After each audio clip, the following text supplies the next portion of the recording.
नमस्कार बच्चों, हम 5th चैप्टर कर रहे थे इंट्रोडक्शन टू यूक्लिडियन ज्योमेट्री। हम 3 क्वेश्चन कंप्लीट कर चुके थे। हम 4th क्वेश्चन कर रहे हैं। क्या कह रहा है? If a point C lie between 2 points A and B, यानी कि एक लाइन है ए बी, ये रही हमारे पास ए बी लाइन है। इसमें एक पॉइंट सी लाई कर रहा है, लाई बिटवीन यानी कि बीच में एक लाई कर रहा है। A C is equal to B C, यानी कि ये मिड पॉइंट है। ए सी ये हिस्सा और बी सी ये हिस्सा क्या है? बराबर है। आपको प्रूव करना है A C is equal to half of A B, यानी कि ए बी का हाफ है। तो हमने क्या कर दिया, मैंने ए बी को क्या लिखा, A B is equal to A C plus C B, क्योंकि ए बी ये कंप्लीट है। इसको 2 हिस्सों में मैंने तोड़ के क्या कर दिया, ऐड कर दिया ए सी प्लस सी बी, क्योंकि पूरी कंप्लीट हो जाएगी। अब मैंने क्या किया, A B as it is रखा, ए सी को ए सी रखा, क्योंकि ए सी में मेरे को क्या चाहिए, आंसर चाहिए। सी बी को मैंने क्या रख दिया, ए सी क्योंकि यहाँ पे गिवन है, तो मैं यहाँ पे क्या लिख सकता हूँ, A C is equal to B C. Given के कारण मैंने क्या कर दिया, इसको ए सी रख दिया। A B is equal to क्या हो जाएगा, ए सी, और ये ए सी कितना हो जाएगा, 2AC। अब इसको इधर लेके जाएंगे तो क्या बनेगा, 1/2 हो जाएगा। A B is equal to A C, हमें यही प्रूव करना था। ठीक है, अगर यहाँ ए सी की जगह क्या हो सकता था, सी बी, तो यहाँ ए सी की जगह क्या रख देते, हम सी बी रख देते, और यहाँ सी बी का सी बी रख लेते हैं, तो ये 2CB हो जाता, और half of A B is equal to C B हो जाता। ठीक है, ये प्रूफ भी हम कर सकते हैं इसका। नेक्स्ट क्वेश्चन है क्वेश्चन नंबर 5। क्या करा है, इन क्वेश्चन नंबर 4, जो 4 क्वेश्चन है उसमें point C called mid point, यानी कि सी को हमने क्या बोला है, मिड पॉइंट।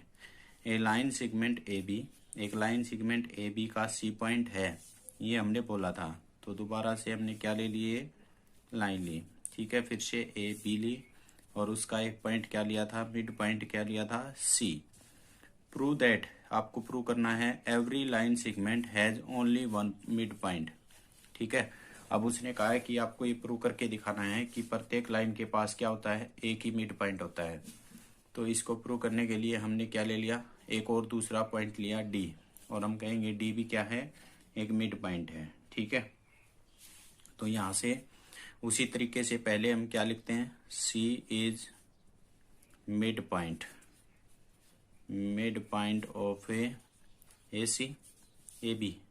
तो ए बी का मिड पॉइंट है, तो हम क्या लिख सकते हैं, A C is equal to C B लिख सकते हैं। तो अब हम क्या करेंगे, ए बी को पहले वाला जो क्वेश्चन 4th है उसी का पार्ट बना देंगे, इसको भी A B is equal to A C plus C B. ठीक है, अब ए सी की जगह क्या लिख सकते हैं, सी बी, या सी बी की जगह A C. A B is equal to A C plus A C लिख सकते हैं। ये कितना हो जाएगा, 2AC। A B is equal to 2AC, और ए बी का हाफ इज इक्वल टू कितना हो जाएगा, ए सी। इसको इक्वेशन नंबर 1 मान के छोड़ सकते हैं। ठीक है, ए बी। अब आगे बढ़ते हैं। इसी तरह से हम क्या मान सकते हैं, D is the mid point of A B. ठीक है, तो ऐसे ही क्या हो जाएगा, A D is equal to D B. फिर क्या हो जाएगा हमारे पास, A B is equal to A D plus D B. हम ए डी को फिर से 2 बार मान सकते हैं, A B is equal to A D plus A D. ठीक है, क्योंकि गिवन है ए डी और बी डी दोनों बराबर हैं, तो half of A B is equal to A D आ जाएगा। Equation number 2, comparing first and second, first और सेकंड को कंपेयर करेंगे। तो यहाँ से हम देखें, यहाँ हाफ ऑफ ए बी, यहाँ half of A B, left hand side क्या है दोनों की सेम, तो क्या हो जाएगा, A C is equal to A D. तो देखो ए से चले, और ये कह रहा है ए से चलो और कहाँ जाना है, डी तक। ठीक है, डी तक, और ए से चलो जाना है सी तक। तो सी देखो मैं इससे आगे लिखूं या पीछे लिखूं, अगर मैंने आगे पीछे लिखा तो क्या है, ये दोनों इक्वल नहीं हो सकते, लेकिन यहाँ उसने क्या बोल रखा है, इक्वल हैं। सो क्या लिख सकते हैं, AC एंड AD आर कौन incident,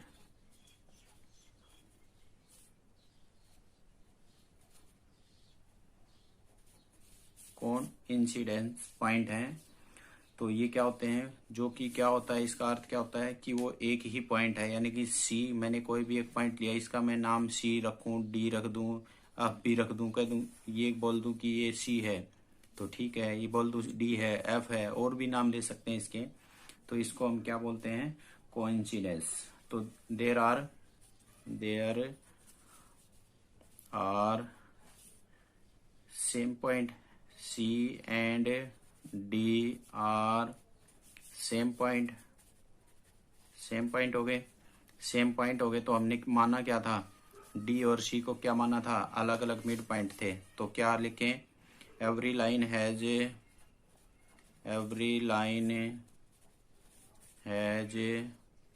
only one mid point, यही हमें शो करना था, यानी कि कोई भी लाइन है उसका क्या होता है, एक ही मिड पॉइंट होता है। नेक्स्ट क्वेश्चन नंबर 6 क्या रहा है, if AC is equal to DB, AC is equal to A से C, यहाँ से यहाँ तक और यहाँ से यहाँ तक, दोनों लाइन क्या दे रखी हैं, इक्वल। आपको प्रूव करना है AB, यानी कि ये वाला हिस्सा और कौन सा, ये वाला हिस्सा इक्वल प्रूव करना है, ठीक है। तो हमने क्या किया, यही वैल्यू ली, AC is equal to BD, ठीक है।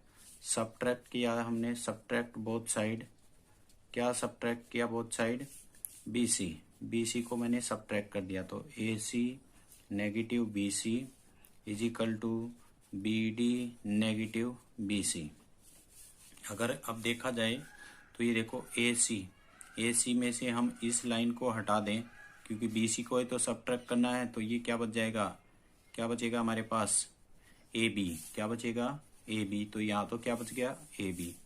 अब हमारे पास क्या है, ये लाइन है BD, ये लाइन कौन सी है, BD में से क्या सब्ट्रैक्ट करना है, BC, ये सब्ट्रैक्ट करना है, तो ये क्या बच गया हमारे पास, CD।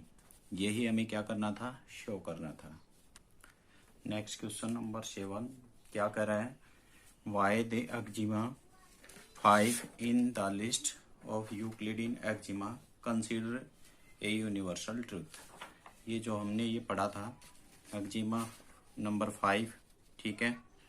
एक्जिमा नंबर 5 क्या कर रहा था हमारे पास, जो हमारे पास है कि दोनों लाइनें क्या होती हैं, पैरेलल होती हैं, ठीक है। दो लाइन क्या होती हैं, पैरेलल होती हैं। कब होती हैं, जब उनका इंटीरियर एंगल क्या होता है, 2 राइट एंगल होता है, या फिर क्या होता है कि दोनों का इंटीरियर एंगल का sum less than 2 right angle, यानी कि 180 से लेस देन होगा तो आपस में कई मिलेंगी। तो ये बात क्या है, सिंस दिस इज ट्रू, ये बात क्या है, सत्य है, फॉर एनी थिंग्स, किसी भी चीज के लिए, यानी कि हम कोई भी 2 दीवार लेते हैं, वो दीवार पैरेलली चलती हैं अगर उनके इंटीरियर एंगल का सम 180 के बराबर है, और कम होगा तो वो दीवारें आपस में कहीं ना कहीं जरूर मिलेंगी, आगे बढ़ाएंगे तो। ऐसे ही चाहे हम ट्रेन की 2 पटरियां हैं, अगर उनके बीच में इंटीरियर एंगल देखेंगे तो क्या होता है, वो 180 होता है। अगर उनको 180 से कम या ज्यादा कर देंगे तो जिधर कम होगा उधर क्या होगा, वो पटरियां क्या होंगी, आपस में मीट करेंगी। इसी तरह से कह रहा है कि एवरीथिंग, कोई भी चीज ले सकते हो आप, उस पर अप्लाई कर सकते हो। Any part of the world, संसार की कोई भी चीज ले सकते हो, उसके ऊपर ये अप्लाई कर सकते हो, तो ये बात क्या रहेगी, सत्य रहेगी। दिस इज यूनिवर्सल ट्रूथ, जो कि क्या है, एक यूनिवर्सल